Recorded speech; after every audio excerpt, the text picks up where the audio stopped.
Hey folks, before the video starts, I want to say big thank you for the feedback you gave me in the last video.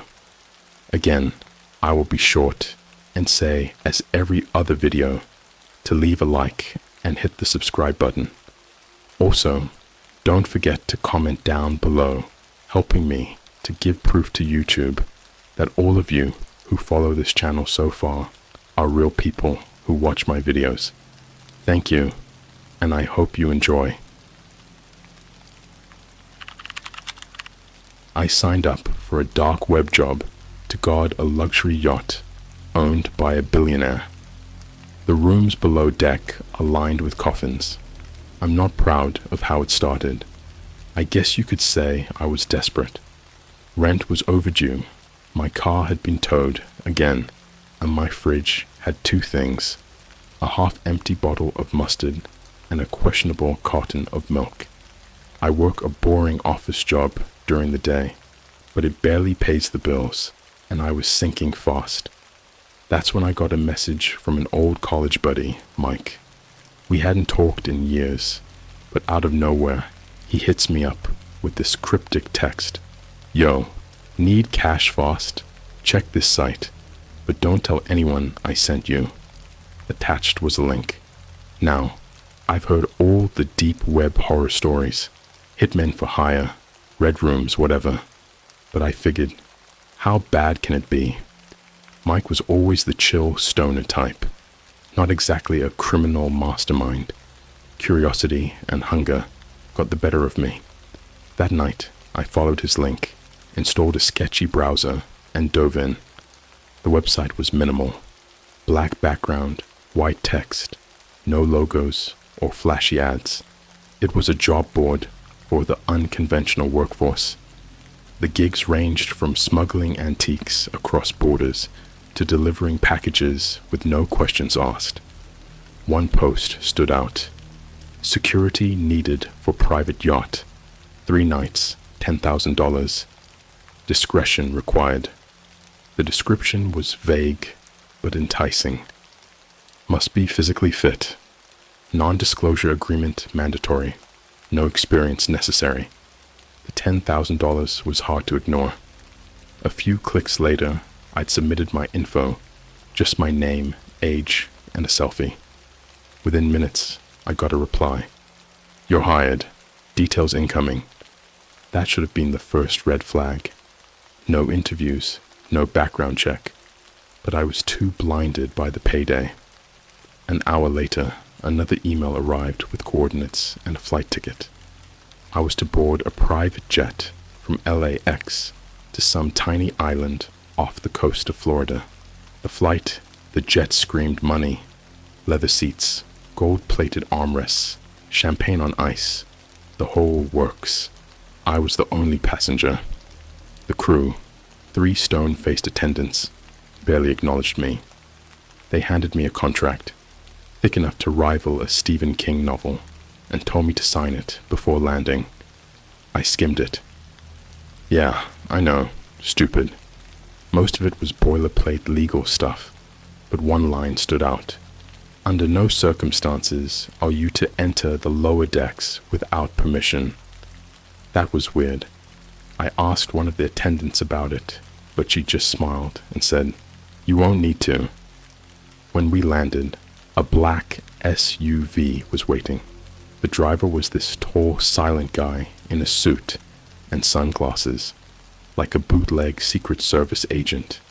He didn't say a word during the ride, just stared straight ahead as we drove through dense jungle to a secluded dock. That's where I saw it. The yacht. The yacht. Calling it a yacht doesn't do it justice. This thing was a floating palace, 5 stories tall, gleaming white, with its name, Erebus, painted in gold letters on the hull. A sleek crew in matching uniforms lined up at the gangway, their faces blank like mannequins. A man in his 60s greeted me at the entrance. He had slicked back gray hair, a tailored suit, and a smile that didn't quite reach his eyes. He introduced himself as Mr. Eames, the owner's personal assistant. "Welcome aboard," he said, shaking my hand with a grip that felt oddly cold. "You'll find your quarters on the upper deck. Meals will be provided. Please follow the rules outlined in your contract. And most importantly," his voice dropped slightly, "do not disturb the lower decks." I nodded, trying to mask my growing unease. Night 1. The first night was uneventful. My room was nicer than any hotel I'd ever stayed in. Queen-sized bed, a flat-screen TV, and a minibar stocked with all the snacks I couldn't afford back home. My job, as far as I could tell, was to walk the decks every hour and make sure no one unauthorized came aboard. Easy enough. The night was quiet, the ocean still, and the moonlight cast an almost surreal glow over the water. Around 2 a.m., I heard it for the first time. A faint, rhythmic thudding coming from below deck. It was subtle, like someone lightly tapping a drum. I stopped, listening carefully. Thud, thud, thud. It wasn't footsteps. Too slow for that. It almost sounded like knocking. I leaned over the rail, trying to pinpoint the source, but it stopped as suddenly as it started. The discovery. The next morning, I mentioned the noise to one of the crew members. She froze, her expression shifting from polite disinterest to outright fear. "Don't worry about it," she said quickly, glancing around like someone might be watching. "Just follow the rules, okay?" That's when I noticed something strange. None of the crew would make eye contact with me. They moved around like robots, avoiding small talk and sticking to their tasks. It was unsettling, but I brushed it off. That night, the knocking returned, louder this time, and closer. By 3 a.m., I couldn't take it anymore. I had to know what was down there. I'm not a reckless person. Let me make that clear. But something about that knocking, it wasn't just noise. It was calling me. It didn't feel random. It felt deliberate, like it was waiting for me to respond. By the time 3 a.m. rolled around, my nerves were shot. I tried drowning out the sound with the TV, scrolling through Instagram, even blasting Spotify on my headphones, but nothing worked. That dull, rhythmic thud crawled under my skin, so I decided to break the rule. The entrance to the lower decks was a steel door near the back of the yacht, marked with a plain crew-only sign. I'd passed it a dozen times during my rounds, but tonight it felt different. The air around it was heavy, almost suffocating. I pulled out my flashlight and twisted the handle. Locked. "Figures," I muttered. But as I turned to walk away, I noticed something strange. A faint, sticky smear on the doorknob. It was dark, almost black, and smelled metallic. Blood. My stomach turned. I wiped my hands on my pants, already regretting my curiosity. Breaking and entering, the knocking continued, louder now, like it was mocking me. I decided to search for a key. If someone asked what I was doing, I'd just play dumb, pretend I thought it was part of my job. The crew had their quarters on the main deck, near the galley. I figured that was my best shot. Their rooms were eerily identical, small windowless cubes with just a bed and a locker. Most of the doors were locked, but one was slightly ajar. Inside, the room was spotless, almost unnaturally so. No personal items, no photos, not even a stray sock. Just the bed, neatly made, and a locker. I opened the locker and hit pay dirt. A ring of keys. They were attached to a lanyard with a logo I didn't recognize. Some kind of crest with a snake coiled around a spear.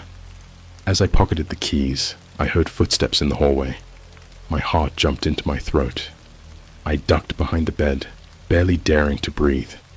A shadow passed by the doorway, pausing for a moment. Then it moved on. Whoever it was, They weren't walking like a normal person. Their footsteps were slow, deliberate, almost like they were dragging something heavy behind them.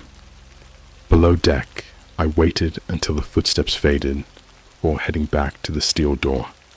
My hands were shaking as I fumbled with the keys. On the third try, the lock clicked open. The door creaked loudly as it swung inward, revealing a narrow staircase that spiraled down into darkness. A faint, damp smell wafted up, like moldy wood and seawater. I hesitated. This was the point of no return, but the knocking had stopped, and the sudden silence was even worse. It felt expectant. I descended the stairs, flashlight in hand. The walls were lined with pipes that hissed and groaned, the air thick with humidity. The deeper I went, the colder it got. At the bottom of the staircase, I found myself in a long, dimly lit corridor. The floor was metal, slick with condensation. There were no windows, just rows of doors on either side. All identical, all unmarked. I tried the first door on my left. Locked. The second door. Locked. The third. Open. The coffin room. The room was large, much larger than I'd expected, and freezing cold. At first, I thought it was a storage area. Metal shelves lined the walls, stacked with boxes and crates. But then I saw them. Coffins. Dozens of them, arranged in neat rows down the center of the room. They weren't old or wooden, like something you'd see in a horror movie. These were sleek, modern, made of polished steel, with tiny digital displays on the lids. I approached one, my heart pounding in my chest. The display showed a series of numbers, some kind of countdown. 5, 12, 47, 5, 12, 46. What the hell? I leaned in closer, my breath fogging up the steel. That's when I noticed the faint sound. It was subtle, barely audible over the hum of the yacht's engine. But it was there. A soft, rhythmic tapping from inside the coffin. The footsteps.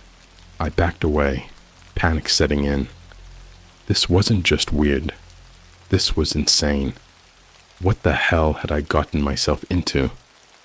The tapping grew louder, more insistent, as if it knew I was there. My flashlight flickered, and for a split second, I thought I saw movement behind the glass panel of one of the lids. And then I heard it. Footsteps. Not from the hallway above. These were closer, coming from the corridor I'd just walked through.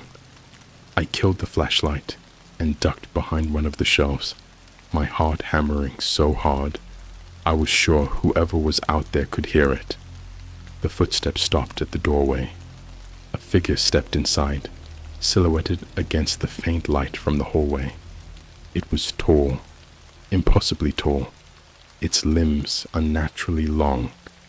It moved with a jerky, unnatural grace, like a marionette controlled by someone who didn't quite know what they were doing.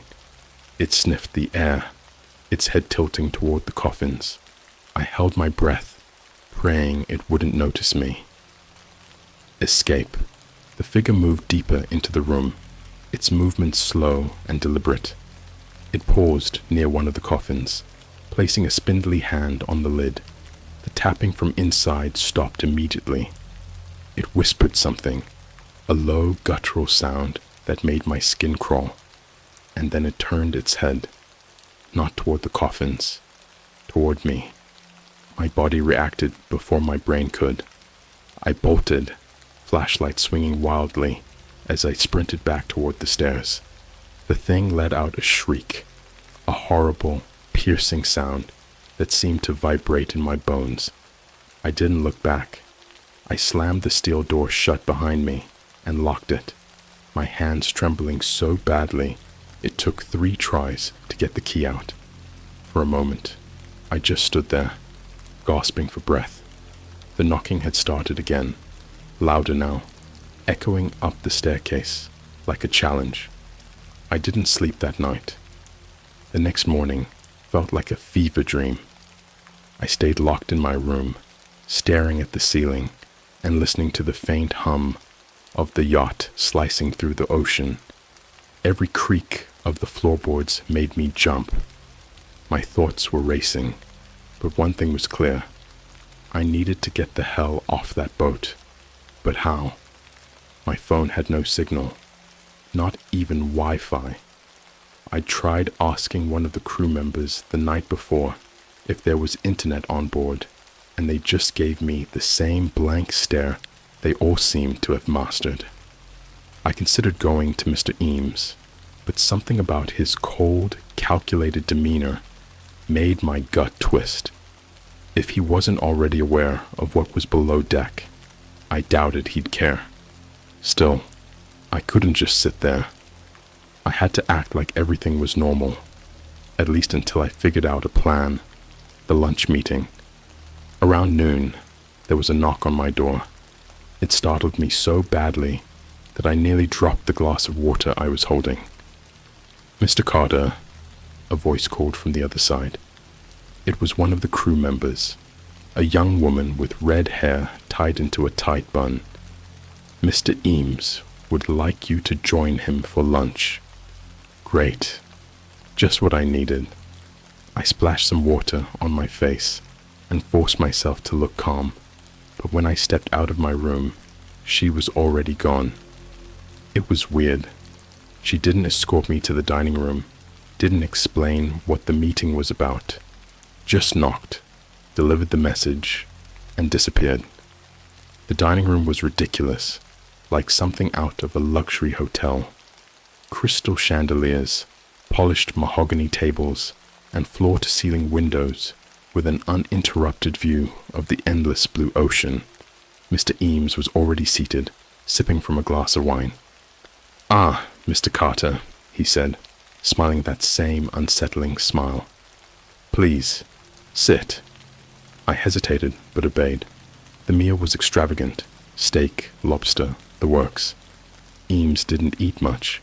He mostly sipped his wine and watched me with an intensity that made my skin crawl. "You've been adjusting well, I trust?" he asked. "Yeah," I lied. "Everything's fine." His smile widened. "Good. We value discretion above all else on this vessel.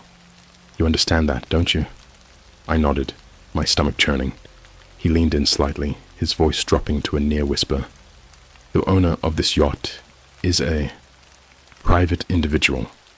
He values his privacy. I trust you'll respect that during your stay." I nodded again, swallowing hard. The way he said "stay" made it sound like I was a guest, not an employee. The camera feed. That afternoon, I decided to explore the ship again, not below deck, but the upper levels, the ones I was actually allowed to access. I needed a better idea of the layout if I was going to figure out a way off. On the top deck, I found a small security room tucked behind the bar. The door was unlocked, which seemed odd given how tight-lipped the crew was about everything. Inside, the room was filled with monitors, each displaying live feeds from security cameras scattered across the yacht. Most of the screens showed empty hallways, dining areas, or the deck, but one caught my eye. It was a feed from below deck. The camera was positioned at the end of the same corridor I'd been in the night before. The coffins were clearly visible, their metallic surfaces gleaming under the dim light. As I watched, one of the lids shifted.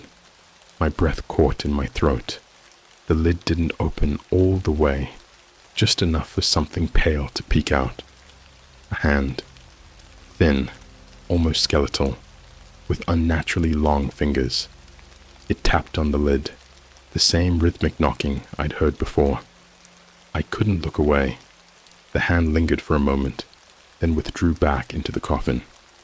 The lid slowly sealed itself shut, as if it had never moved. The shadow. I left the security room in a daze, my mind racing. My gut told me I shouldn't have been able to see that feed. Why wasn't it locked like everything else? Was this some kind of sick test? I decided to confront one of the crew members. Not Mr. Eames. He was too much of a wild card. But maybe someone lower down the chain of command. I found one of them near the galley. A young man with dark circles under his eyes who looked like he hadn't slept in days. He was stacking plates, his hands shaking slightly. "Hey," I said, trying to keep my voice casual. "Can I ask you something?" He froze, then slowly turned to face me. "You shouldn't be here," he whispered, his voice barely audible. "What do you mean?" "You're not supposed to know," he stammered. His eyes darted toward the door, like he was expecting someone to walk in. "They'll find out." "Who? What's going on below deck?" He opened his mouth to answer, but before he could, the lights flickered. For a brief moment, everything went pitch black. When the lights came back on, he was gone. Nice, too. I stayed in my room that night, too shaken to patrol the deck. My excuse was a sudden migraine. Mr. Eames didn't push back, which was almost more unsettling than if he had. Around 2 a.m., the knocking started again.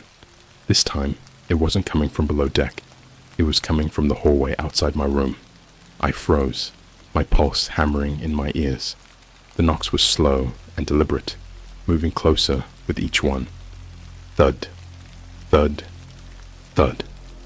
I grabbed the nearest weapon I could find, a heavy glass lamp, and stood by the door, holding my breath. The knocking stopped. For a moment, there was silence. Then, a voice. "Mr. Carter." It wasn't loud, but it was close. Too close. I dropped the lamp, backing away from the door. My phone was useless, and screaming would probably just make things worse. The door handle twisted. I threw myself against it, holding it shut with everything I had. The handle rattled violently, then stopped. And then, the whispers started. They weren't coming from the door. They were coming from inside the room. The whispers felt like a knife against my brain, low, raspy, and layered, as if a dozen voices were speaking over each other in perfect, horrifying sync. They weren't coming from a single direction either. They seemed to echo from the walls themselves. I pressed my back against the door, clutching the useless lamp as if it could somehow protect me. My flashlight was dead, my phone was useless, and every logical part of me was screaming to run. But where? The whispers grew louder, forming fragments of words. "Not belong. Leave. Now. Watching." Suddenly the room went ice cold. I could see my breath clouding in the dim light. The air felt heavy, like something unseen was pressing down on me. I tried to stay calm, but then the bed shifted. It didn't move much, just a slight creak of the mattress, but it was enough to send me scrambling toward the far corner of the room. The whispers stopped, replaced by a new sound. Breathing. It was faint, uneven, but unmistakable. The mirror. There was a full-length mirror bolted to the wall beside the bed, one of those fancy ones with a gilded frame. In the low light, I could see my reflection trembling like a coward, but there was something wrong. The reflection wasn't quite right. It wasn't moving in sync with me. I raised the lamp slowly, watching as my reflection did the same. But there was a delay, just a split second, and its eyes, they weren't mine. They were darker, sunken, and filled with something that felt wrong. The breathing grew louder, and I realized it wasn't coming from the room at all. It was coming from the mirror. "Get out!" the reflection hissed. I didn't need to be told twice. The hallway. Bolted into the hallway, slamming the door shut behind me. The air outside wasn't any better, thick and stifling, like walking through a swamp. The yacht's usual hum was gone, replaced by a deep, ominous silence that made my footsteps sound deafening. I didn't have a plan. All I knew was that I couldn't stay in that room. My instincts were screaming at me to get off this boat, no matter the cost. But then I saw it. At the far end of the hallway, near the staircase leading to the lower decks, something was standing there. It wasn't moving. It was just watching. The figure was tall and thin, its silhouette barely distinguishable in the dim light. But its eyes, two pinpricks of glowing red, burned through the darkness. It took a step forward. The crew I turned and ran. My feet barely touched the ground as I sprinted toward the dining room, where I knew the crew would be cleaning up from dinner. Maybe they'd help, or at least explain what the hell was happening. But when I burst into the room, I stopped dead in my tracks. The crew was there, but they weren't cleaning. They were standing in a perfect circle in the middle of the room, their heads bowed, their arms limp at their sides. None of them reacted to my entrance. "Hello," I said, my voice shaky. Nothing. I stepped closer, and that's when I noticed the faint red glow on the floor beneath them. It was coming from a symbol, a massive, intricate design etched into the wood. It looked ancient, made of spiraling lines and sharp angles that seemed to shift when I looked at them too long. The whispers started again, louder this time, coming from the crew's mouths, but their lips weren't moving. "What the hell is this?" I shouted, but they didn't respond. One by one, they raised their heads, their eyes glowing the same unnatural red as the figure in the hallway. The chase. I stumbled back, tripping over a chair as they began to move toward me in perfect unison. Their footsteps were slow but deliberate, as if they knew there was nowhere for me to go. "Stay back," I shouted, grabbing a knife off the table. They didn't stop. I turned and ran, bursting out onto the deck. The cold night air hit me like a slap, but it was a small relief compared to the oppressive atmosphere inside. The ocean was pitch black, the horizon swallowed by the night. For a brief moment, I considered jumping overboard, but the thought of whatever might be lurking in the water made my skin crawl. I had no choice but to keep running. The deck was a labyrinth of chairs, tables, and lifeboats, and every shadow felt like it was watching me. The crew's footsteps echoed behind me, relentless and steady. And then I saw it. At the bow of the yacht, standing perfectly still, was the same tall figure from the hallway. It turned its head slowly, those red eyes locking onto me. The lower decks. Desperation took over. I doubled back, heading for the steel door that led to the lower decks. Maybe it was a terrible idea, but at least it would buy me some time. The key was still in my pocket, thank God. My hands fumbled as I unlocked the door and slammed it shut behind me. The staircase spiraled down into darkness, but I didn't hesitate. I practically threw myself down the steps, the cold, damp air wrapping around me like a shroud. When I reached the bottom, the corridor was exactly as I remembered it. Endless, metallic, and eerily quiet. But something was different. The coffins were open, every single one. They weren't empty. The unseen truth. The things inside the coffins weren't human, at least not anymore. Their bodies were pale and gaunt, their limbs twisted at unnatural angles. Their eyes glowed faintly, and their mouths were frozen in silent screams. As I stood there, paralyzed by fear, they began to move, slowly, jerkily, like puppets with tangled strings. One of them turned its head toward me, its neck cracking loudly. It raised a bony hand, pointing directly at me, and then they all started crawling. I backed away, my flashlight flickering as I tripped over a loose pipe. The creatures were fast, too fast. I turned and ran, not caring where I was going, as long as it was away. The corridor twisted and turned, each door leading to more horrors.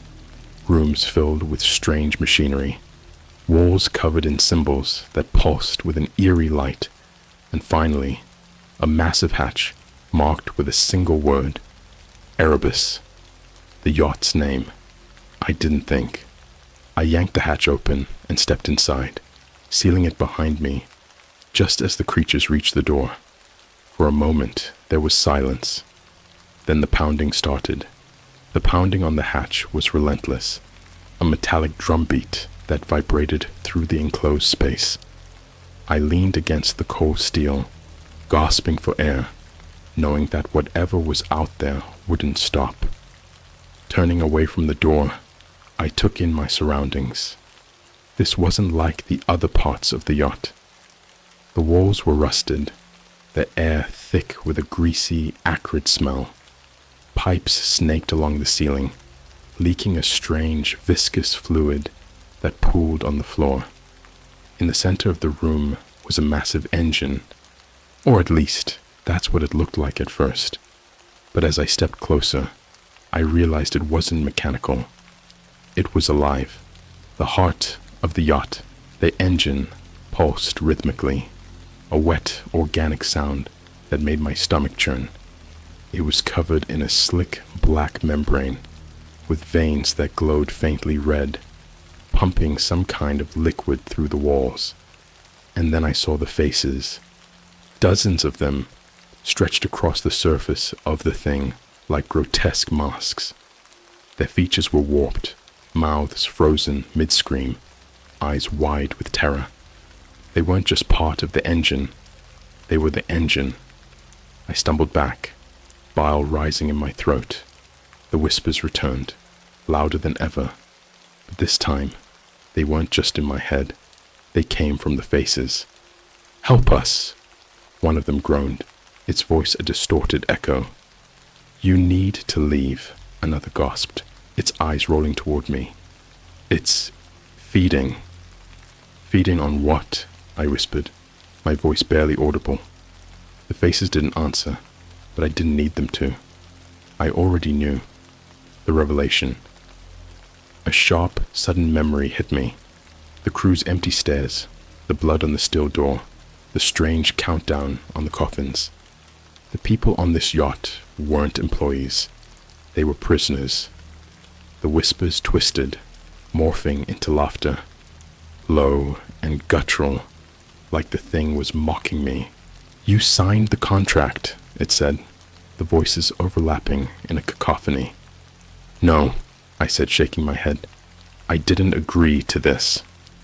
"You agreed to stay," the voices hissed. "You are part of the crew now." Suddenly, the pounding on the hatch stopped. The silence was deafening. The escape plan.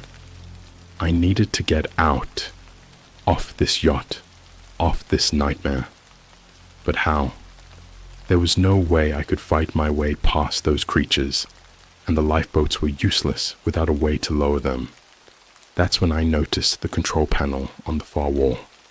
It was ancient, covered in grime, but it had a lever labeled emergency release. It had to be for the lifeboats. I bolted for it, my boots slipping on the slick floor. Just as I reached the panel, a deep, guttural roar filled the room. The engine, no, the thing, had woken up. The black membrane rippled, and one of the faces peeled away, stretching like melted wax as it slithered toward me. It wasn't a face anymore. It was something worse. A mouth. Rows of jagged, needle-like teeth gnashed together as it let out a screech that rattled my skull. The final choice. I yanked the lever. Alarms blared throughout the yacht, and the room shuddered violently. I could hear the sound of lifeboats hitting the water, but I wasn't safe yet. The mouth lunged at me, its slimy tendrils whipping through the air. I dove out of the way, crashing into a cluster of pipes. One of them snapped, spraying a scalding liquid that hissed as it hit the creature. It recoiled, screeching in pain, giving me just enough time to make a run for the hatch. When I opened it, the corridor was empty. The creatures that had been chasing me were gone, but I didn't trust it. I sprinted up the stairs, my lungs burning as I reached the deck. The alarms were louder here, mixing with the roar of the ocean. The lifeboats were already drifting away, but one was still close enough to jump for. I didn't think. I just ran. Into the water, the yacht lurched violently as I leapt over the railing, landing hard in the lifeboat. The impact knocked the wind out of me, but I didn't stop. I grabbed the oars and started rowing, ignoring the stabbing pain in my side. Behind me, the yacht groaned, the sound of metal twisting and breaking. I risked a glance back. The Erebus was sinking. Not like a normal ship, though. The back half was being dragged under, as if something beneath the water was pulling it down. For a brief moment, I thought I saw a massive shadow beneath the waves, its shape impossible to comprehend. And then it was gone. The yacht disappeared into the ocean, taking its horrors with it. The aftermath. I was found the next morning, drifting aimlessly. A cargo ship picked me up, the crew staring at me like I was some kind of ghost. I told them I'd been on a yacht that sank, but I didn't mention the rest. Who would believe me? When we reached shore, I tried to contact Mike, the guy who'd sent me that link in the first place. But his number was disconnected, and his social media accounts were gone. I searched for the job site, but it was gone too. The epilogue. It's been 2 weeks since I got off that yacht, and I still can't sleep. Every time I close my eyes, I see those faces, twisted, screaming, begging for help. And the worst part, yesterday I got an email. It was from an unknown sender, with no subject line. The message was just one sentence. "You were supposed to stay." My phone buzzed as I read it. A notification from my bank. $10,000 had been deposited into my account. I deleted the email, but the money's still there. And every night, when the house is quiet and the world outside is asleep, I hear it. That same rhythmic knocking. Thud, thud, thud.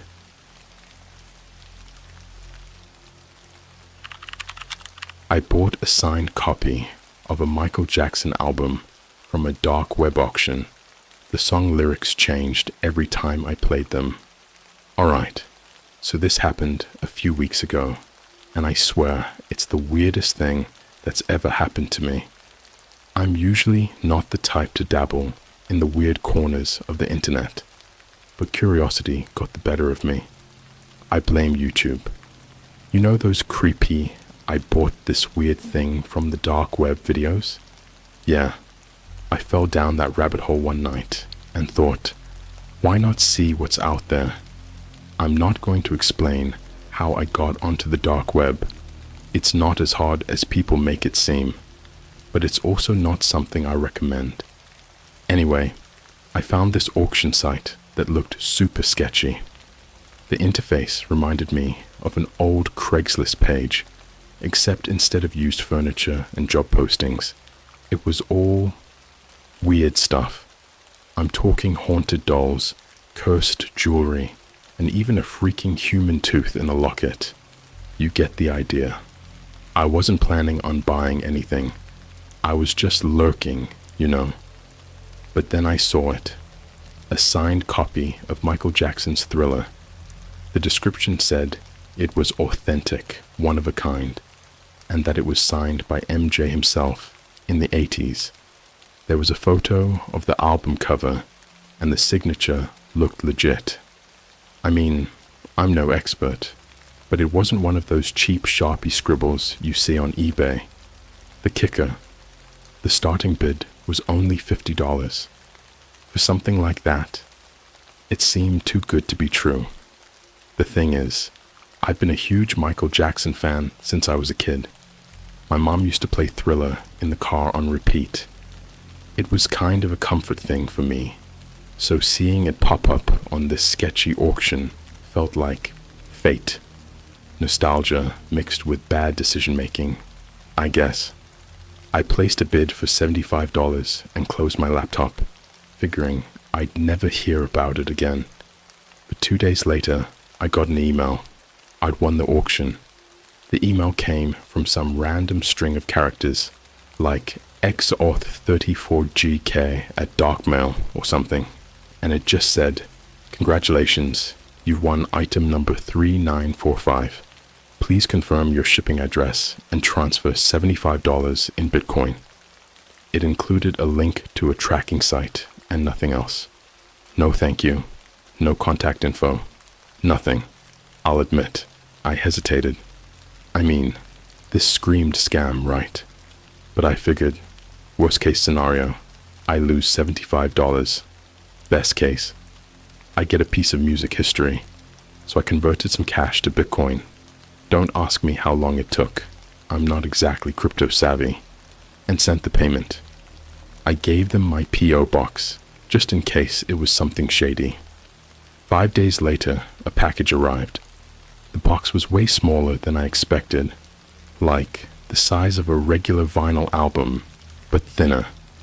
It was wrapped in this brown paper that smelled faintly of something metallic, almost like rust. No return address, just my P.O. box scrawled in black marker. Inside was the Thriller album, sealed in one of those clear vinyl sleeves. It looked pristine. The signature was there, in bold black ink, right across Michael's chest on the cover art. To a true fan, Michael Jackson. My heart was racing. I couldn't believe it. This was a steal. I almost felt guilty for getting it so cheap. I didn't waste any time. I set up my old record player and dropped the needle on the first track, "Wanna Be Startin' Something." Everything sounded perfect, just like I remembered. I closed my eyes and got lost in the music, until something caught my attention.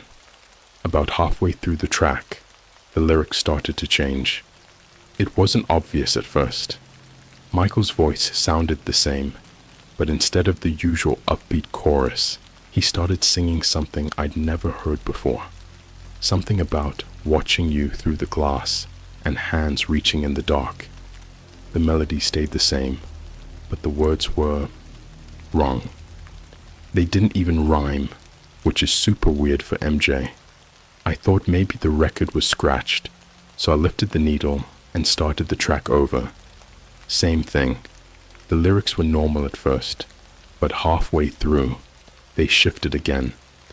This time, he was singing about something crawling under your skin. The way he said it made the hair on my arm stand up. I know Thriller is supposed to be creepy, but this wasn't the fun, campy kind of creepy. It felt personal, like he was talking directly to me. I told myself I was just tired and imagining things. Maybe it was some weird bootleg version or an alternate recording I'd never heard before. I mean, I'm no expert on MJ's discography, so who's to say, right? But then I flipped the record over. When I flipped the record over, I was already on edge. My living room, which had always been my safe little cocoon, suddenly felt off. Like the shadows in the corners were just a little too deep, a little too still. I told myself I was being ridiculous. It was just a weird recording, right? But there was something about the way the air felt, heavy and still, that made my skin crawl. The next track was Thriller, the one everyone knows. I figured if any song was going to be messed up, it would be this one. I dropped the needle and sat back on the couch, hugging a throw pillow like a kid watching a scary movie. At first, it was fine. The iconic beat came through loud and clear, that eerie synth building up, just like it always did. Even the Vincent Price monologue at the beginning was exactly how I remembered it. But when Michael started singing, It was like he was telling a different story entirely. The original lyrics about a beast about to strike and darkness falling across the land were replaced with something darker. He sang about a girl trapped in a room with no doors and voices calling from the walls.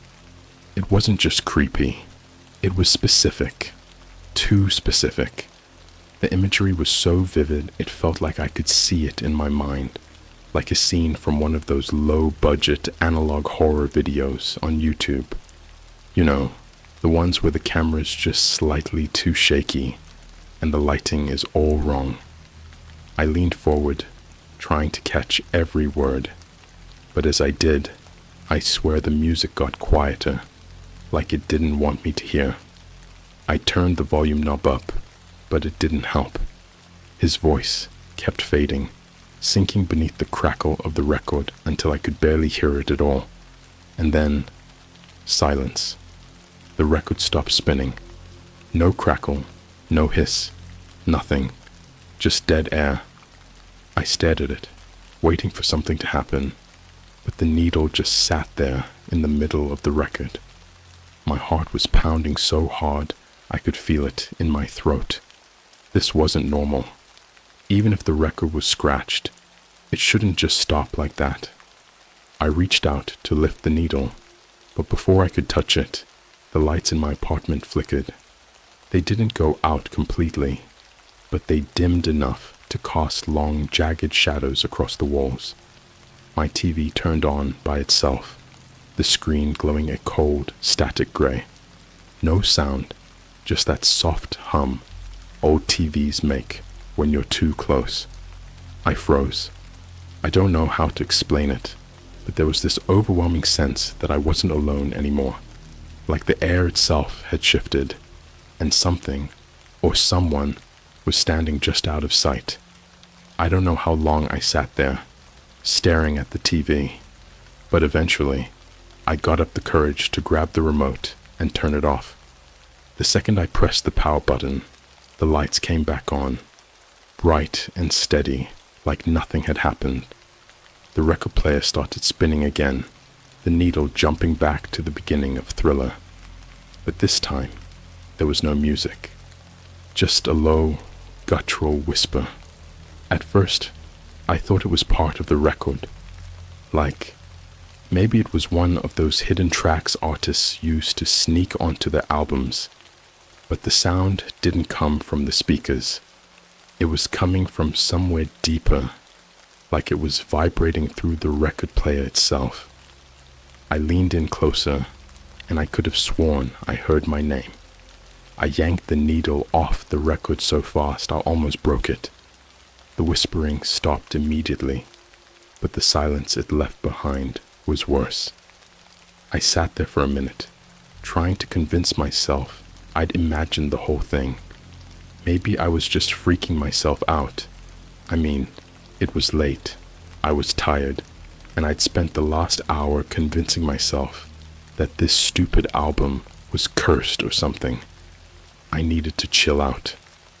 I grabbed my phone and started scrolling through Instagram, looking for something mindless to distract me. But the second I opened the app, my screen froze. I couldn't scroll, couldn't refresh, nothing. Then, out of nowhere, a video started playing. It wasn't from anyone I followed, and there was no caption or username attached to it. Just this grainy black and white footage of a dark hallway. The camera was shaky, like whoever was holding it couldn't stop their hands from trembling. At the end of the hallway, there was a door. It looked old and warped, like it had been left out in the rain for years. The camera moved closer, step by step, and as it did, I started hearing this soft tapping sound. It wasn't loud, but it was rhythmic, like someone knocking gently on wood. The closer the camera got to the door, the louder the tapping became. When the camera was just inches away, the door swung open. There was nothing on the other side, just darkness. But as the camera stared into that void, something moved. It was quick, just a flash of motion, but I swear it looked like a hand reaching out. The video cut to black. I dropped my phone like it was burning hot. It hit the floor with a loud thunk, and the screen lit up again. This time, it wasn't frozen. It was back to my Instagram feed, like nothing had happened. I wanted to believe it was some kind of weird ad or glitch, but deep down, I knew better. The video wasn't from Instagram. It wasn't from anywhere. And then I heard the knock. It came from my front door. 3 soft, deliberate taps. I didn't move. My apartment was on the 3rd floor, and the only way up was a set of stairs that creaked like crazy. I hadn't heard anything. No footsteps, no doorbell, nothing. Whoever or whatever was outside had just appeared. I stood there staring at the door, my heart racing. Another knock came, louder this time. I didn't want to answer, but I couldn't just stand there either. Slowly I crept toward the door and peered through the peephole. There was no one there, but as I stared, something changed. The hallway lights flickered, and for a split second I saw a shadow. It was tall and thin, with unnaturally long arms that stretched down past its knees. Its head was tilted, like it was trying to look through the peephole from the other side. I stumbled back, my hand clamping over my mouth to keep from screaming. The knocking stopped, but I swear I heard it whisper my name. That's when I realized the record player was spinning again. When I tell you that my whole body was trembling, I'm not exaggerating. Every instinct I had was screaming at me to leave the apartment, but I couldn't move. My feet felt glued to the floor, like whatever I'd seen through the peephole had sucked all the strength out of me. And then I heard it. The music started playing again, but it wasn't anything from Thriller. It wasn't even Michael Jackson anymore. It was something else. Something slower, almost hypnotic. A single haunting piano note, repeating over and over. It was soft, but it felt like it was coming from everywhere at once, wrapping around me like a fog. I turned back toward the living room, and my stomach dropped. The record player was spinning, but the record itself was different. The black vinyl was gone, replaced with a pale, almost translucent disc that shimmered faintly in the dim light. The center label was blank, just a white circle, like someone had wiped it clean. I hadn't put that on. Hell, I didn't even own anything like that. But the music kept playing, and the longer I listened, the more it felt wrong. The piano wasn't just random notes. It was deliberate, almost like a lullaby. But every few bars, it would hit this sour, off-key chord that sent a shiver down my spine. And underneath it, I started to hear something else. A voice. It wasn't singing, though. It was talking. Whispering, to be exact. I couldn't make out what it was saying at first, but it sounded like multiple voices, all speaking at once, overlapping in this low, rhythmic chant. I stepped closer, drawn in despite every warning bell in my head going off. The closer I got, the clearer the whispers became, and then I realized they weren't in English. I don't know what language it was, but it didn't sound like anything I'd ever heard. The words were guttural and sharp, almost like someone gargling while trying to talk. But there was one phrase that kept repeating, over and over, and it sounded like it was directed at me. Aperire ostium. I didn't know what it meant, but the way it was said made my skin crawl. It was commanding, insistent, like a demand I didn't want to understand. I finally snapped out of my trance and reached for the record player, determined to stop the music. But before I could touch it, the needle lifted on its own, the arm moving back to its rest with a soft click. The music stopped, and then my phone buzzed. The sound made me jump about a foot in the air. My phone was still on the floor where I dropped it, the screen lighting up with a notification. I hesitated before picking it up, half expecting to see another creepy video, but it was just a text. No sender, just a blank name at the top of the screen. The text read, "Did you hear it?" I stared at it, my fingers hovering over the screen. My first instinct was to delete it, but then another message came through. "It's waiting for you. Open the door." I froze. My eyes darted to the front door, still shut tight. There was no way I was going anywhere near that thing, let alone opening it. But as I stared, I noticed something that hadn't been there before. A shadow at the bottom of the door, faint but unmistakable. It was like someone, or something, was standing just on the other side. And then the music started again. This time, it was louder, almost deafening, even though the volume on the record player hadn't changed. The piano was faster now, frantic, like whoever was playing it was slamming their hands down on the keys without care. The voices were back too, overlapping and growing more chaotic with each passing second. "Apparire ostium, apparire ostium." The shadow under the door moved. It didn't step away. It slithered, like smoke, seeping toward the edges of the frame. I could see it curling, stretching, reaching for the gap between the door and the floor. That was it. I grabbed my keys and bolted for the back door of the apartment, not even bothering to grab my shoes. My brain was in full-on panic mode, running purely on instinct. I stumbled down the fire escape, my feet slapping against the cold metal stairs. By the time I hit the pavement, I was gasping for air, my heart pounding so hard I thought it might explode. I ran to my car, fumbled with the keys, and finally managed to start it. As I pulled out of the parking lot, I glanced back at my apartment one last time.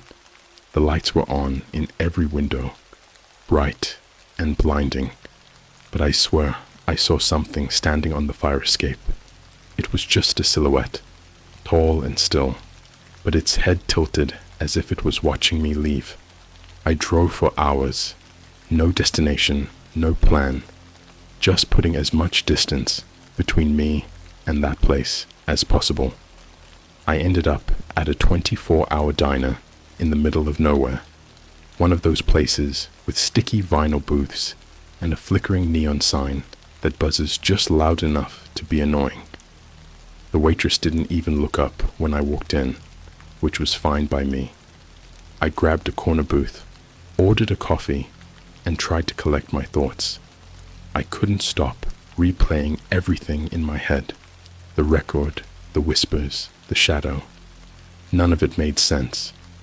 But the one thing I couldn't shake was that phrase, apparire ostium. I pulled out my phone and Googled it, hoping it was just my brain filling in random nonsense. But the second I hit search, my blood ran cold. It's Latin. It means open the door. I sat there staring at the screen, my coffee growing cold in front of me. Every rational part of me was screaming that it was just a coincidence, that I'd imagined it. But deep down, I knew better. Something wasn't right about that record, and whatever it was, it wanted me to open that door. I debated going to the police, but what was I supposed to tell them? That my Michael Jackson album was haunted? They'd think I was insane. And maybe I was. Maybe all of this was just some weird stress-induced hallucination. But then my phone buzzed again. Another text. No name, no number. "You didn't open it." I looked around the diner, my stomach flipping. There were only 2 other people in there. A trucker nursing a plate of fries, and an old man reading a newspaper. Neither of them even glanced in my direction. And then the lights flickered. The lights in the diner flickered again, longer this time. The fluorescent bulbs buzzed angrily, casting the room in a sickly, uneven glow. For a moment, I thought they'd go out completely, but then they stabilized. The hum of the neon sign outside was still audible, but quieter now, almost like someone had turned the volume down on the world around me. I glanced at the other customers. The trucker was staring into his coffee cup, his hand frozen mid-reach for a fry. The old man with the newspaper hadn't moved either. His hand hovered just above the table, like he was about to turn a page. They weren't blinking. They weren't even breathing. It was like someone had hit pause on everything except me. I swallowed hard, my throat dry. My phone buzzed again, and I nearly jumped out of the booth. The screen lit up with another text, the words sharp and accusing. "You can't run." I slammed the phone face down on the table and pushed it away, my heart pounding so hard I thought I might pass out. This couldn't be happening. This wasn't real. I had to be dreaming, or hallucinating, or something. But the cold vinyl of the booth beneath me, the stale smell of fryer oil in the air, everything felt too vivid to be a nightmare. I forced myself to look at the phone again, hoping the message would be gone. But before I could pick it up, something else caught my attention. The jukebox in the corner had turned on. I didn't even realize it was plugged in. It hadn't been playing the entire time I'd been there, but now the lights on its front were glowing faintly, the colors muted and wrong, like a kaleidoscope that had lost its brightness. A low, crackling hum filled the room, followed by the faint sound of music. It wasn't any song I recognized, but it sounded familiar, like a warped version of something you'd hear in an old commercial or a children's show. The melody was slow, almost playful, but the notes dragged in a way that made my skin crawl. And then the lyrics started. "Open the door. Let them in. They're waiting." The voice was thin and warbled, like it was being played through a broken cassette tape. But it wasn't coming from the jukebox speakers. It was coming from all around me, like the diner itself was singing. My hands gripped the edge of the table so hard my knuckles turned white. I wanted to leave, but I couldn't move. Something was keeping me there. Then, for the first time since I'd walked in, the waitress spoke. "You should have stayed home." Her voice came from right behind me. I hadn't even heard her walk over. I whipped around in my seat, my heart hammering against my ribs, and saw her standing there, holding a coffee pot. Her face was pale and expressionless, her eyes fixed on something just past me. "What?" I stammered, my voice barely above a whisper. "You brought it with you," she said, her tone flat and lifeless. "It doesn't like to be ignored." I followed her gaze to the window behind me, and my blood ran cold. The parking lot was dark, the streetlights outside flickering weakly. But just beyond the glass, I could see a shape. Tall, thin, motionless. It was the same shadow I'd seen on my fire escape. I scrambled out of the booth, nearly knocking over my coffee in the process. "What the hell is going on?" I shouted, my voice cracking. The waitress didn't answer. She just tilted her head slightly, like she was listening to something I couldn't hear. Then she turned and walked away, disappearing into the kitchen without another word. The trucker and the old man were still frozen in place, their faces slack and empty. The jukebox music got louder. The warped voice was chanting now, faster and more insistent. "Open the door! Open the door! Open the door!" I grabbed my phone and bolted for the exit, not even bothering to pay for the coffee. The bell above the door jangled as I pushed it open, and the cold night air hit me like a slap to the face. But the parking lot wasn't empty anymore. The shadow was gone, but in its place, there were dozens of figures. They stood in perfect rows, their faces hidden beneath dark hoods. They didn't move or make a sound, but I could feel their eyes on me, burning into my skin. I ran to my car, fumbling with the keys. My hands were shaking so badly, it took me 3 tries to unlock the door. When I finally got it open, I threw myself inside and slammed the door shut, locking it behind me. I turned the key in the ignition, but the car wouldn't start. The engine coughed and sputtered, but it wouldn't catch. The hooded figures didn't move, but the air around them seemed to ripple, like heat rising off asphalt. I could feel something pressing against me, heavy and suffocating, even though the doors were locked. And then, from the passenger seat, I heard a voice. "You can't run from us." I whipped my head around, and there it was. Sitting in the passenger seat was the shadowy figure from my fire escape. Up close, it was worse than I could have imagined. Its face, or what I think was its face, was an ever-shifting void, like smoke trapped in a human shape. Its long, spindly fingers were curled against its lap, and when it tilted its head toward me, I felt an overwhelming wave of nausea. "You didn't open the door," it said, its voice echoing in my head. "Now, it will open for you." Before I could scream, its hand shot out, wrapping around my wrist. Its touch was ice cold, burning like dry ice against my skin. My vision blurred, and I felt myself being pulled somewhere. Not out of the car, not out of the parking lot, but somewhere deeper, somewhere darker.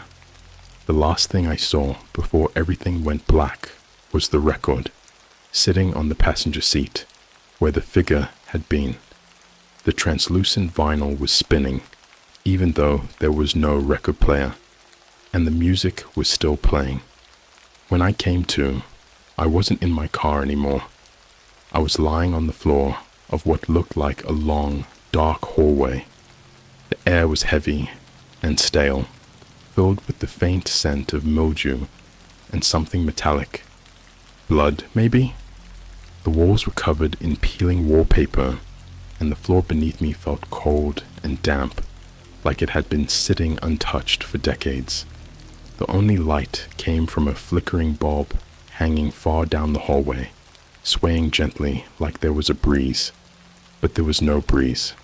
There was no sound at all, except for a faint, distant hum. It wasn't the record anymore. It was lower, deeper, almost like a drone. It vibrated through the walls, through me, making my teeth ache. I sat up slowly, every muscle in my body screaming in protest. My phone was still in my pocket, but when I pulled it out, the screen was black. Not off, just dead. Even pressing the power button didn't do anything. I shoved it back into my pocket, my pulse hammering in my ears. I didn't know where I was or how I'd gotten there, but one thing was clear. I wasn't alone.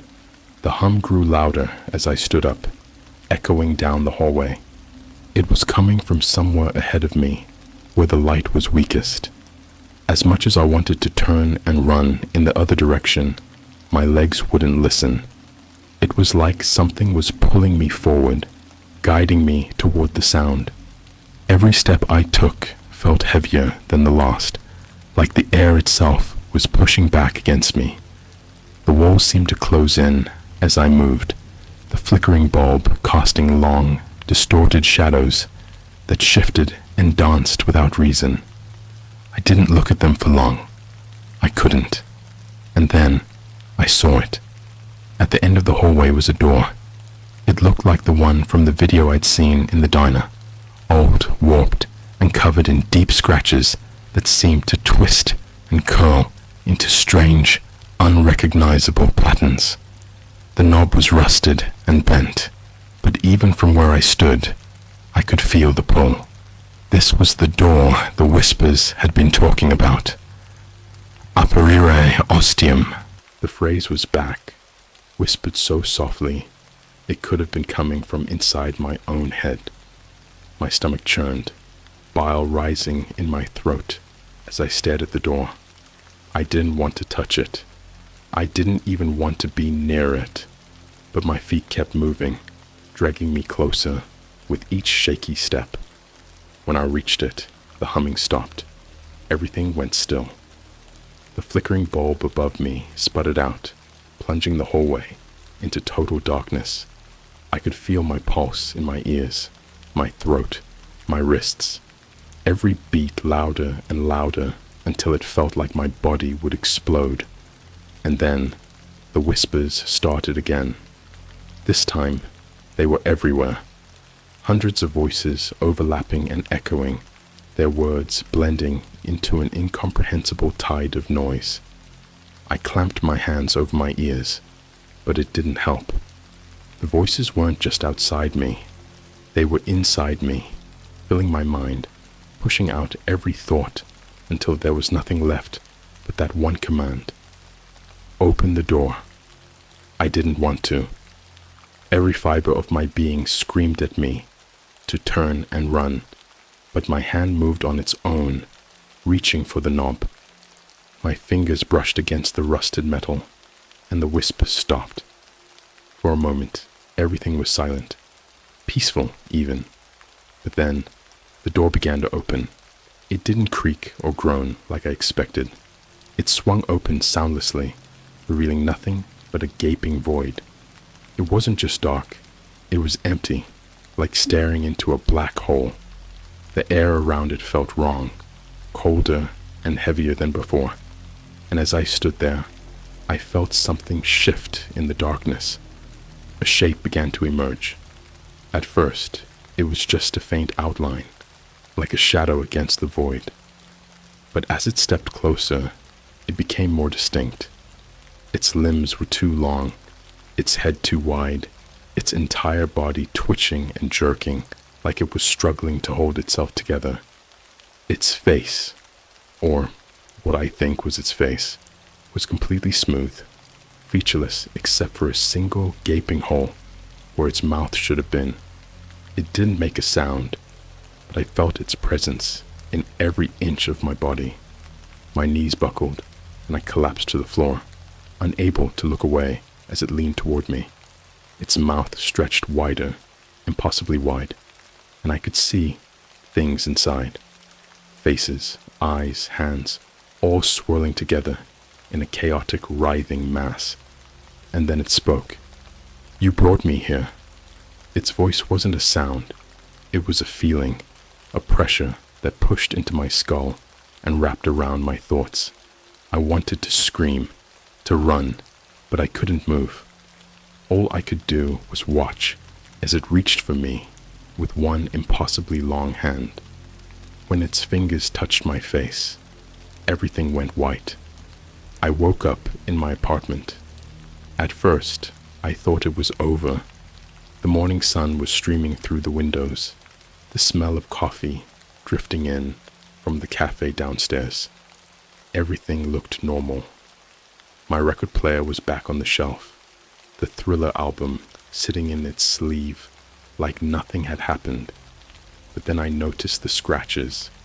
They were on my walls, my floors, even my ceiling. Long, deep gouges carved in those same twisting, unrecognizable patterns from the door. My phone was on the coffee table, the screen glowing faintly. When I picked it up, there was a single new message. "It's open now." I dropped the phone and turned toward the door. My front door. It was wide open, and something was standing on the other side.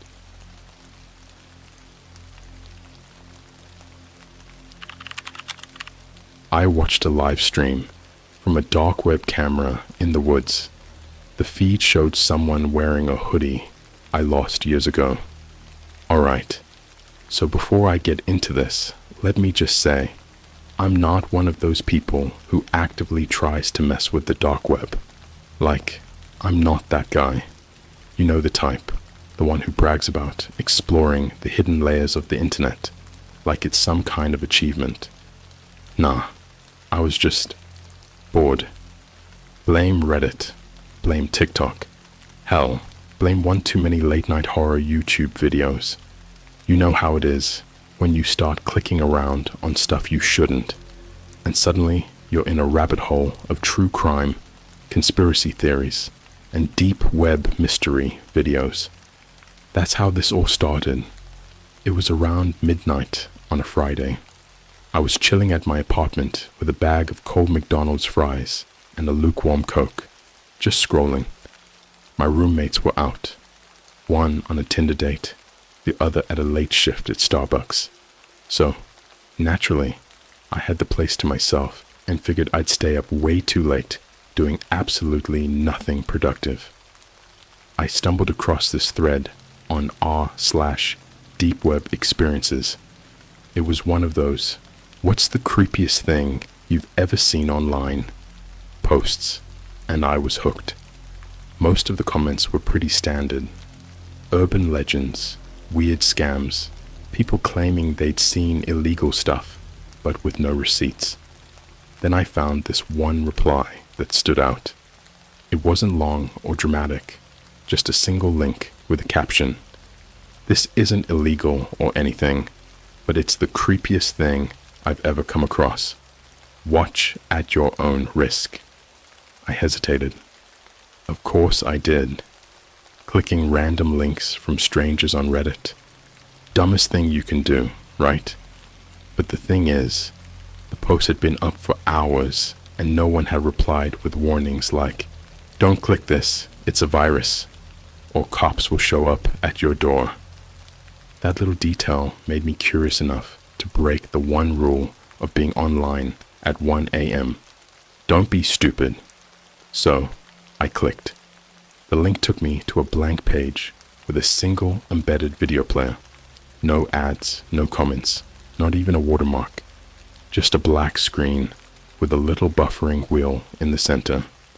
For a second, I thought it was broken, or maybe some lame scare prank, but then the video loaded.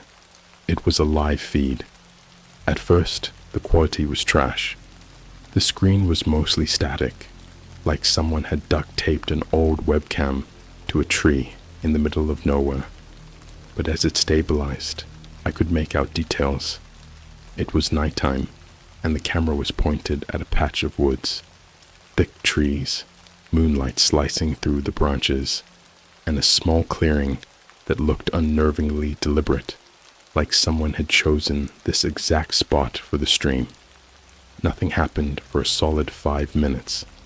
I thought maybe I'd clicked on one of those ambient nature sounds channels or something. I almost closed the tab until I saw movement. At first, it was subtle, a shadow slipping between the trees, just barely visible. Then it got closer. A person stepped into the clearing. They were wearing a hoodie, but not just any hoodie. This was my hoodie, or at least it looked identical to one I'd lost years ago. A navy blue Champion hoodie with a small bleach stain near the pocket.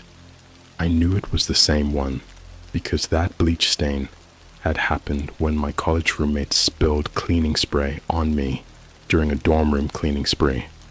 It was one of those things you never forget because it's so specific. I sat there, frozen. My brain was doing that thing where it tries to rationalize everything all at once. It's a coincidence. Someone else owns the same hoodie. Maybe you're just paranoid. But then they turned, and I swear to God, the person was my size. Same height, same building, same way they carried themselves, like they were a little too tall for their frame. I felt a chill crawl up my spine, but I couldn't look away. The figure didn't do much. They just stood there in the middle of the clearing, facing the camera, not moving, not speaking, just standing. The feed was completely silent. No background noise, no wind, no animals, nothing. I wanted to stop watching, I should have stopped watching, but there was something about the way they stood there, like they were waiting for something, or someone. My hands were shaking as I reached for my mouse, ready to close the tab, when the person tilted their head, slowly, almost like they were trying to get a better look at me. And then the stream glitched. The screen froze for a second, then pixelated. But when it came back, the person was gone. The clearing was empty again. I sat back in my chair, heart pounding. My first thought was that this had to be a prank, someone's idea of a creepy viral video. But then I noticed something that made my stomach drop. The timestamp on the live feed said it was streaming from a location only 15 miles from where I lived. I stared at the timestamp for what felt like an eternity. 15 miles. 15 miles. That wasn't far at all. Close enough to recognize the area, but far enough to be creepy. My mind immediately jumped to every forest or park I'd ever visited in the region. There were plenty of wooded areas, sure, but nothing about this clearing looked familiar. I told myself it had to be some random spot, probably on private land. Still, it was impossible to shake the feeling that this wasn't just a coincidence. I tried to shake it off. You're overthinking this, I thought. It's late. You're tired. And you've been doom-scrolling horror content for hours. But even as I told myself to shut the tab and move on with my life, I couldn't do it. Something about the feed, about the hoodie, it had me hooked in the worst way. Against my better judgment, I kept watching. The feed was still live, but nothing was happening anymore. The clearing was empty, just trees and shadows. I leaned in, scanning the screen for movement, like a freak trying to catch Bigfoot on tape. Nothing. Just that eerie, dead silence that didn't belong in the woods. Even in the middle of the night, you should hear something. Crickets, wind, rustling leaves. But the stream was as quiet as a grave. Then, out of nowhere, the chat popped up. I didn't even realize there was a chat until someone posted a message. It appeared in a plain black box at the bottom of the screen. No usernames, just the message itself. It read, "Are you watching?" I froze. My first thought was that this was some kind of interactive horror thing, like one of those Twitch streams where the audience gets to control the action. Maybe the whole hoodie thing was just a creepy coincidence, meant to freak people out. But then another message appeared. "You shouldn't have clicked." My stomach sank. This wasn't fun anymore. Whoever was running this knew I was there, or at least they wanted me to think they knew. I quickly scrolled my mouse over the chat box, looking for a way to close it or turn it off. But there wasn't an option. It was just there, and it didn't stop. "We see you." I backed away from the screen, glancing around my room like a paranoid idiot. The curtains were drawn. The door was locked. I was alone. But still, the messages made my skin crawl. Before I could decide whether to turn off my laptop and throw it out the window, the camera feed glitched again. This time, when it came back, the angle had changed. The camera was closer, much closer. Instead of the wide clearing, the feed now showed a single tree. It was massive, its trunk gnarled and scarred like something out of a Tim Burton movie.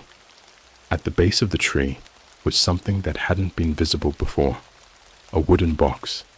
The box looked like it had been buried halfway underground, with just the lid sticking out. It was old and splintered, covered in mud. The camera stayed fixed on it, as if daring me to keep watching. I should have clicked off right then and there, but curiosity, and maybe a little bit of fear, kept me glued to the screen. Minutes passed. Nothing happened. Just the box and the tree, sitting there in the middle of nowhere. I kept thinking, what's inside it? Why would someone live stream this? Finally, the silence broke. It wasn't a message this time. It was a sound, a faint scraping noise, like nails on wood. The camera didn't move, but the sound grew louder, more insistent. Something, or someone, was inside the box. I stared at the screen, my heart pounding so hard it felt like it might burst. The scraping turned into pounding. Whatever was in there wanted out. And then the camera shifted again. This time, it panned away from the box, slowly scanning the clearing. I thought it was just random movement until the feed stopped.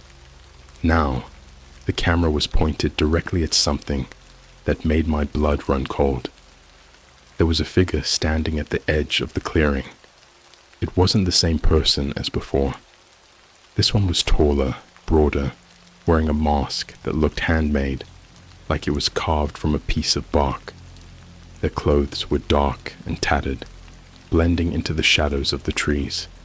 They didn't move, just stood there, watching, and then the chat lit up again. It's too late. I slammed my laptop shut, my breathing ragged. I sat there in silence, staring at the closed lid, as if the thing on the screen might crawl out and drag me into the woods. I told myself it was just some kind of sick prank, a live-action ARG. People do weird stuff online for attention all the time, right? But deep down, I knew this was different.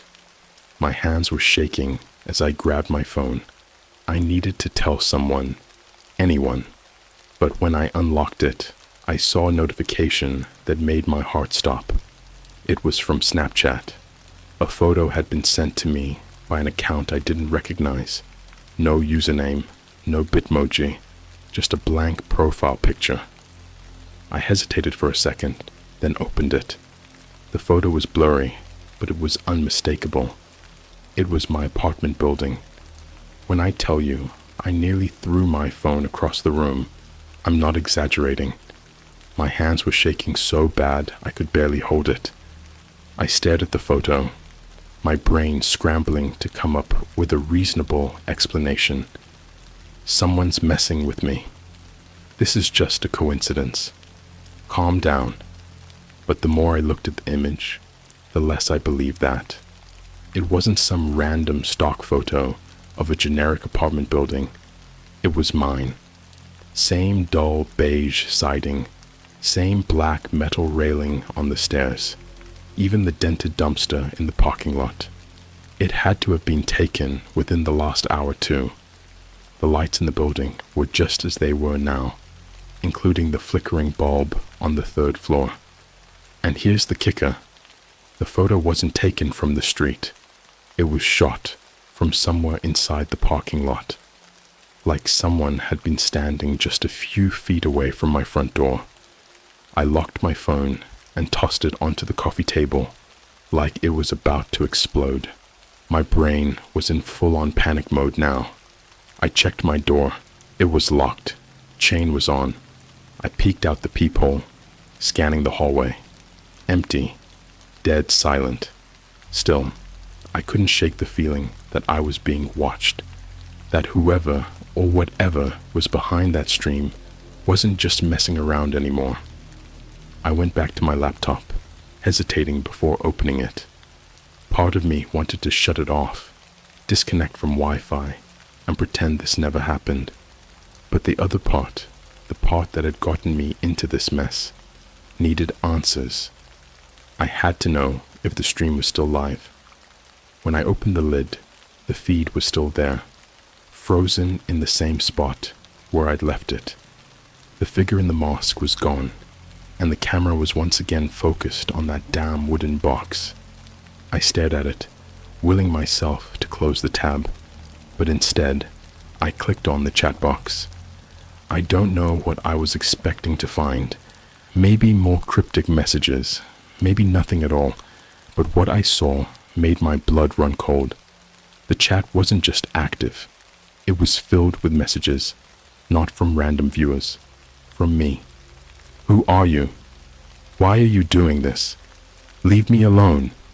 The timestamps on the messages were recent, all sent within the past few minutes. But I hadn't typed anything. My laptop had been shut, and my hands hadn't touched the keyboard. I felt sick. My laptop was compromised. Whoever was behind the stream had full control, and they wanted me to know it. I slammed it shut again and paced around the room, trying to think. I couldn't call the police. Not yet. What was I supposed to say? Hi, some anonymous live stream on the dark web is showing someone in my hoodie, and now they know where I live. They'd laugh me off the phone. I grabbed my phone again, half hoping the photo had been some kind of glitch. But when I unlocked it, there was another notification, another photo. This time, it was of my front door. I swear, my heart skipped a beat. The angle was close, too close. Whoever took it had been standing just outside, the frame of the door taking up most of the shot. My apartment number was clearly visible. I immediately dialed my roommate, Nate, the one working the late shift at Starbucks. He picked up after the second ring. "Hey, dude," he said, sounding half asleep. "What's up?" "Nate, are you still at work?" My voice was shaking, and I wasn't even trying to hide it. "Yeah, why? You good?" I wanted to tell him everything, but how was I supposed to explain this without sounding insane? Instead, I blurted out, "When do you get off?" "Like an hour." "Why?" "Just come straight home, okay? And call me before you get here." There was a pause. "You're acting weird, man." "Nate, just promise me, all right? Don't hang around. Don't stop for gas or food. Just get here." "All right, fine. Chill. I'll text you when I'm on the way." I hung up and immediately checked my locks again. Front door, windows, even the bathroom window that barely opened. Everything was secure. But no amount of double-checking made me feel any safer. I sat on the couch, phone clutched in my hand, staring at the laptop like it was about to sprout legs and attack me.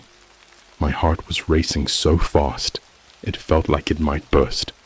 That's when I noticed the sound. It was faint at first, barely noticeable, over the hum of my refrigerator. A soft, rhythmic tapping. I froze, holding my breath. The sound was coming from outside. Tap, tap, tap.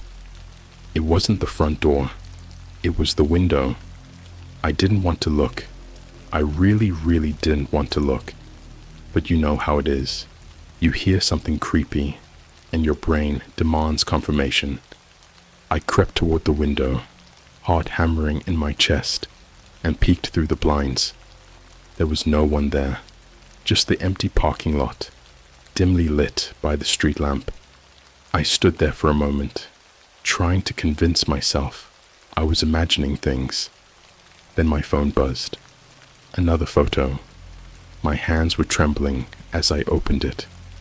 This time, it was a close-up shot of my living room window, the very same one I was standing at. The blinds were down, but the angle was perfect, as if someone had been standing just inches away, camera pressed to the glass. I stumbled back, nearly dropping my phone. Whoever this was, they weren't just playing games anymore. They were here. And then the live stream changed again. The camera panned up, away from the wooden box and the tree. It scanned the clearing, moving slowly, deliberately. Then it stopped, locked on a new target. A house. My house. The angle was far away, but it was unmistakable. My apartment building, surrounded by darkness, barely lit by the glow of the street lamp. The camera zoomed in slowly, focusing on a single window. My window. The chat lit up again. "Let us in." I don't remember moving, but somehow I ended up on the floor, crouched behind the couch, like that would protect me from whatever was happening. My brain felt like it was splitting into two parts, one screaming at me to call the police, the other arguing that they'd never believe me. I couldn't even fully comprehend the situation myself, let alone explain it to someone else. My phone buzzed again. I didn't want to look. I didn't want to. But my hand moved on its own, unlocking the screen. Another photo. This one wasn't blurry or distant. It was a close-up of the wooden box from the stream. But now, the lid was open. Inside was a pile of objects. At first, they didn't make sense. Random stuff, like a lighter, a broken keychain, and what looked like a wallet. Then I noticed something else in the pile. Something that made my stomach twist into knots. A familiar piece of fabric. It was a scarf I'd lost months ago. Not just any scarf. My mom had knit it for me years back. A gift to help me through freezing winters during college. I thought I'd left it at a friend's place, but here it was, buried in a creepy wooden box in the middle of the woods. I didn't have time to process how it got there, because the live stream camera was moving again. Slowly, deliberately, it panned back to the clearing. A new figure had stepped into view. This one wasn't wearing a hoodie.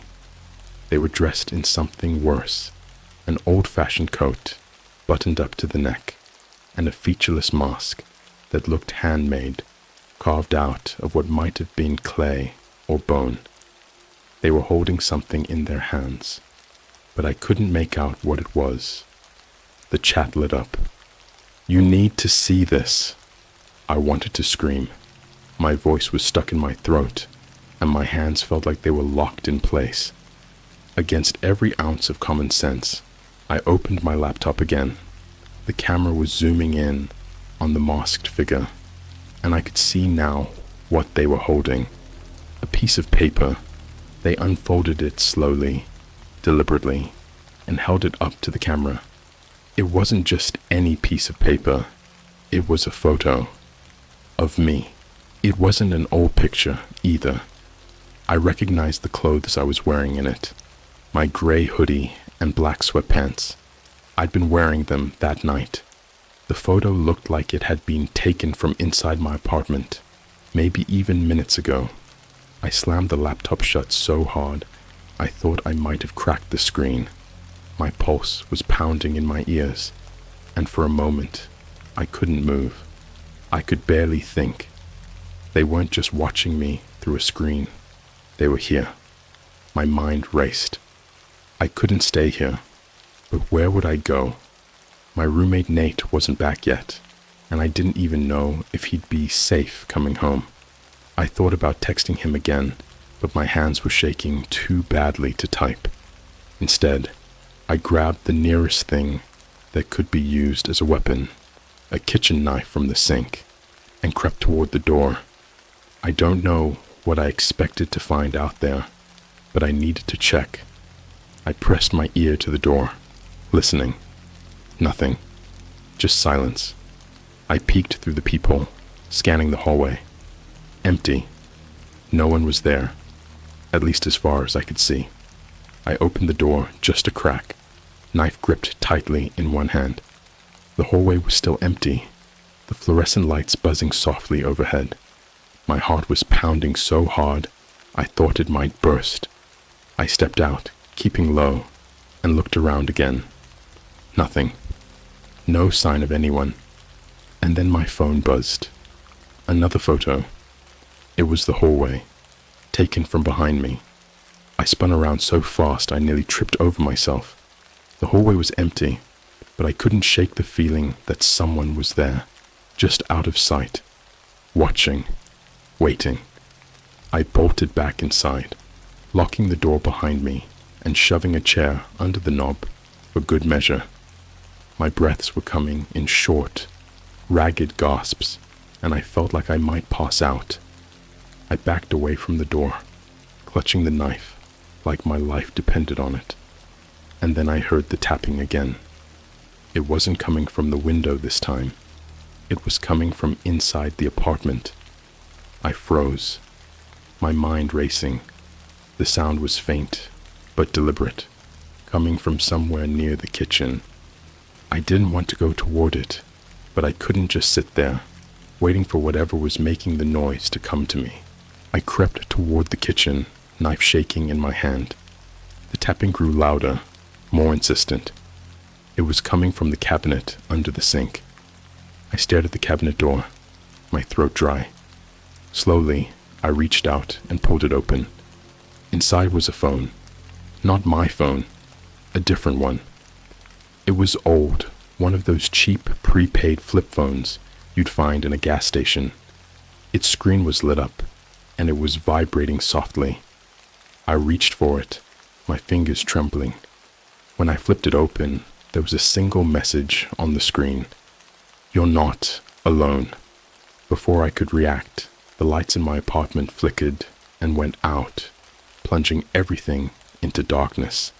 And then, from somewhere behind me, I heard the sound of slow, deliberate footsteps. The sound of footsteps in the dark is something you never forget. The way it echoes, soft but deliberate, drilling into your mind like a countdown to something you can't stop. I froze, clutching the knife so tightly, it felt like the handle might break in my hand. My breaths were shallow, barely audible, as I strained my ears to pinpoint the sound. It wasn't coming from the hallway outside my door. It wasn't even coming from the kitchen. It was coming from inside the apartment. I don't know how long I stood there, paralyzed by the realization. The silence stretched on forever, broken only by the occasional creak of the floorboards. My mind raced through every possibility. Had someone been hiding in here the whole time? How did they get in? Was it the person from the stream? My grip on reality was slipping fast. The footsteps stopped. I waited, heart hammering, for something to happen. A sound, a movement, anything. But the apartment stayed unnervingly quiet. The only light came from the faint glow of my phone on the coffee table. My laptop was still closed, the stream forgotten for the moment. And then, just as I thought I might have imagined it, my phone buzzed again. Another photo. I didn't want to look. I couldn't look, but my hand moved on its own, reaching for the phone like some kind of autopilot had taken over. When I unlocked the screen, I immediately wished I hadn't. The photo was of my living room, taken from just behind the couch. It wasn't an old picture. It was live. I recognized the faint glow of my phone on the table, the way my kitchen knife glinted in the dim light. But what made my stomach drop was the figure standing just a few feet behind where I was in the photo. It was the masked one. The bone-white mask, featureless and smooth, tilted slightly as if observing me. Their hands hung at their sides, fingers twitching faintly. They weren't just behind me in the photo. They were behind me right now. I spun around, knife raised, expecting to come face to face with them. But the room was empty. The couch, the table, the door, all just as I'd left them. My pulse was pounding in my ears so loudly it drowned out everything else. And then the lights came back on. For a split second, I thought I was safe.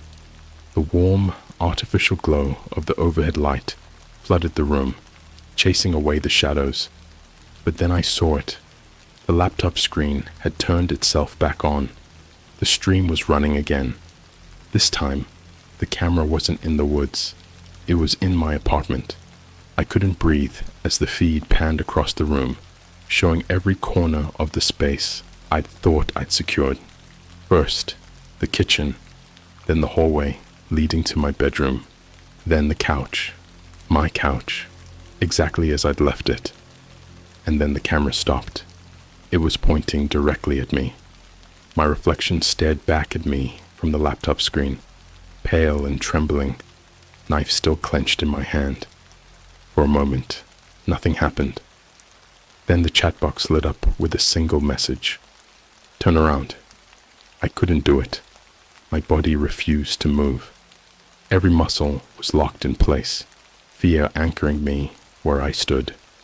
But then the footsteps started again, slow and deliberate, coming from somewhere just out of view. This time, they didn't stop. I could feel the presence behind me now, a subtle shift in the air, a faint whisper of movement that made my skin crawl. My mind screamed at me to run, to fight, to do anything, but my body wouldn't listen. The chat box filled with new messages, one after the other, each one more urgent than the last. We're here. Don't move. It's time. Before I could react, the lights flickered again, plunging me back into darkness. The laptop screen was the only thing left glowing, and I could still see myself reflected in it, wide-eyed and terrified. And then something else appeared on the screen. It was a figure, stepping into frame from the edge of the shot. They weren't wearing a mask this time. They weren't even trying to hide. It was me. Not just someone who looked like me. Same clothes, same face, same terrified expression. The reflection on the screen turned to look at me, locking eyes in a way that felt far too real. And then it smiled. I dropped the knife and stumbled backward, my legs giving out as I hit the floor. The reflection didn't move with me. It stayed upright, staring down at me from the screen with that unnatural grin. The chat box lit up one final time. It's over. The lights came back on, blindingly bright. When I blinked the spots out of my vision, the laptop screen was black. The stream was gone. The chat was gone. Everything was gone. I scrambled to my feet, scanning the room. It was empty. No footsteps, no figures, no masks. Just me, alone in my apartment. I don't know how long I sat there, staring at the blank screen, waiting for something else to happen. But nothing did. Eventually, I worked up the courage to check my phone. No new photos, no messages. It was like it had all been wiped clean.